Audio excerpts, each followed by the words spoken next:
Alright, hello everyone. Today we're going to be doing a review and an unboxing and a look at the Samsung Galaxy S3, so a really up-to-date review. This is a phone that was released many years ago. In fact, let's have a look when it was released. I'm so prepared, I'm actually looking it up right now.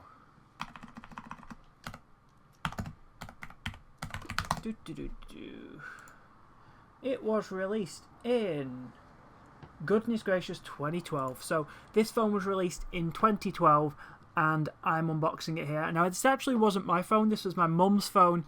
I had a Galaxy Mega back in the day at the time this was filmed.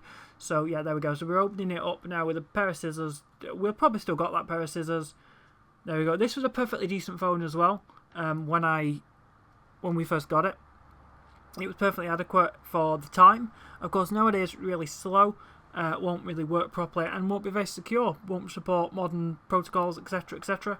So there we go. So we unboxed it. We've got the phone. We had the phone itself. We got the information there. Chuck that to the side. We've got some earbuds, the little things that go on the end of the earbuds that fit in your ear, make it fit properly. Got a micro USB cable. We've got a folding charger plug. I hated these Samsung ones because they split in two. I want a folding plug that fits as one piece because you're going to end up losing part of it. It's the worst design of plug ever. It was terrible. I think it was just designed to fold just to fit in the box. So there we go. So let's do the peel. I don't think phones come with plastic like this anymore because it looks crap. So there we go. It got a bit of a graphic there. That was very 2012, wasn't it? To have the logos of all the various things on the phone on a bit of plastic that you peel off. It had a plastic back because of course this phone had a removable battery, something you'll never see nowadays. The advantages, of course, for now is we've got waterproof phones, but back then they were not waterproof, but they had a removable back and a battery that was removable as well, and you could buy spare batteries online.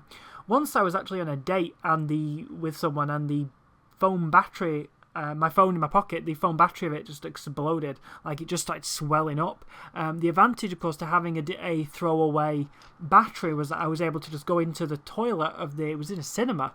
I was able to just go in there and just chuck the battery in the bin. Thankfully, back then I was just carrying like spare batteries from my phone. So that meant that I could just pop the battery back in the phone, which was really cool. So yeah, anyway, I completely forgot the contents of the footage I've been filming, and we've actually turned the phone on, and here we go. We can see on the screen. Am I going to lift it up and we can have a look at it? No, I don't. I just take the... No, I don't. I don't do that. I don't know why I didn't film that. That's very strange. Let's just actually skip back a little bit. Let's go. I got on a tangent with my cinema phone battery explosion story. Let's just go back to the actual product in question itself. There we go. So we've jumped back a little bit in the video, and there we go. So we can see we've got a little micro SIM card slot. We've got a actual SIM slot, and we've of course got the removable battery, which comes in a little bag. So this is how phone batteries used to be. Some people watching may have never actually seen this because they've only known iPhones and things like that don't have removable batteries. But there we go. So we turned it on for the first time. We've got our load screen coming on, and we're gonna have our little happy little startup sound, which phones always used to do.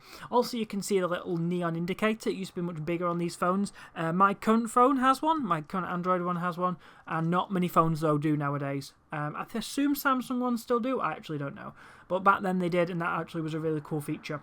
But there we go. You can see it turns on there. It's got English United Kingdom. This is what the screen looks like. I don't think we do the setup in this video. I have no idea why we didn't do the setup. It would make sense to do it on camera, but for some reason we didn't.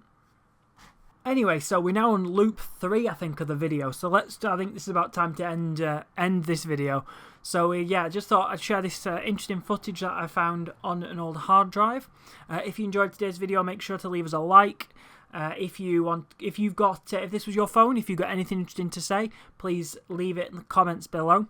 If you enjoyed this video, want to see some more, want to see some even better videos, this is just a kind of crappy video that I just made quite quickly, sort of no effort month. I just thought I'd chuck it up. Most of my videos are much better than this, but this is just a quick one. If you want anything else, just comment it as well. If you've got any thoughts, got anything interesting, I've forgotten what I was going to say. I don't know. I've not forgotten. I've not forgotten where the microphone end recording button is. So as always, guys, I'm going to click the end recording button and immediately, automatically try and are going to appear on your screen and you're going to watch some trains.